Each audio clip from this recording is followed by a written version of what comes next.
commence ce SCO News avec la bonne nouvelle de la semaine. Elle concerne l'avenir de Karim Djelabi au sein de la formation d'Angers SCO. Mardi, le latéral gauche angevin a prolongé son contrat de 2 années supplémentaires avec le club du président Willy Bernard.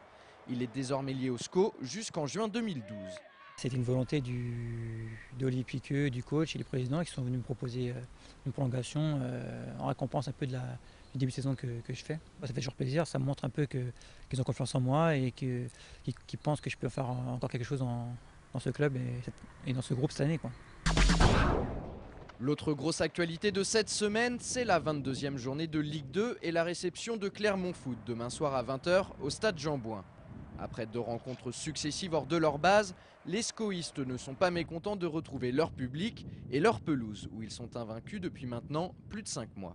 C'est clair qu'on a besoin de retrouver notre stade à domicile avec le public, tout ça. On sait qu'on a un public qui est très important, qui nous soutient de match après match. Ils font des efforts de venir à l'extérieur. Bon, maintenant, on sait qu'on va être à domicile, il va falloir faire un bon match pour eux. Et en plus, on sait après un match difficile à Sedan qu'on a passé le week-end dernier, il va falloir essayer de prendre les 3 points à domicile. Faire le plein à domicile, ça devient presque une obligation pour les Angevins s'ils veulent rester sur le podium de la Ligue 2. Jean-Louis Garcia en est conscient et compte bien retrouver le chemin de la victoire le plus rapidement possible après le nul concédé par son équipe à Sedan vendredi dernier. Avant ce déplacement dans les Ardennes, les SCOistes restaient sur 4 succès consécutifs en championnat.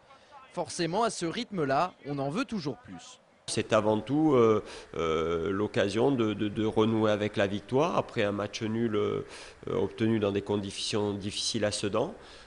Mais on sait que seules les victoires sont vraiment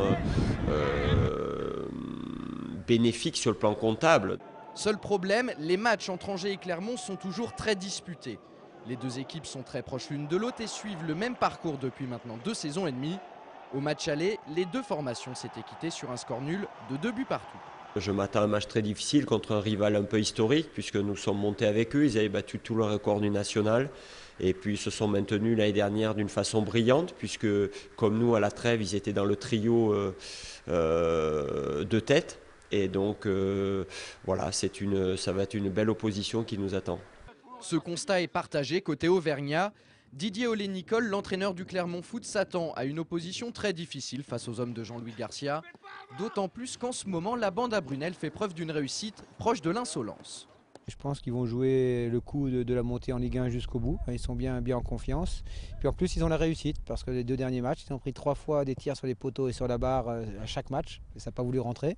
On dit qu'ils ont la meilleure défense, qu'ils ne prennent pas de but, mais ils ont quand même pris 6 frappes sur les poteaux. Donc on sait que ça ne tient à pas grand-chose. C'est le truc de ce football-là, mais c'est une belle équipe. Et justement, c'est un gros challenge que l'équipe a envie de relever. Ce défi, les Clermontois ont surtout envie de le relever pour honorer la mémoire de Clément Pinault, leur coéquipier décédé des suites d'un arrêt cardiaque il y a 2 semaines. On passe beaucoup de temps ensemble, ça nous fait du bien, on partage un peu notre peine. Maintenant, le plus dur, c'est de reprendre la vie continue, quoi. Donc, petit à petit, on reprend nos habitudes. C'est pas pour autant qu'on oublie Clément, mais il sera toujours avec nous, il fait partie du groupe. Maintenant, pour nous, ça continue et on va continuer à se battre pour lui, quoi. 1 minute de silence sera respectée demain soir avant le coup d'envoi de la rencontre. Les dirigeants angevins ont tenu à rendre hommage à Clément Pinault, qui a porté les couleurs du SCO et qui a largement contribué à la montée d'Angers en Ligue 2 il y a 2 ans.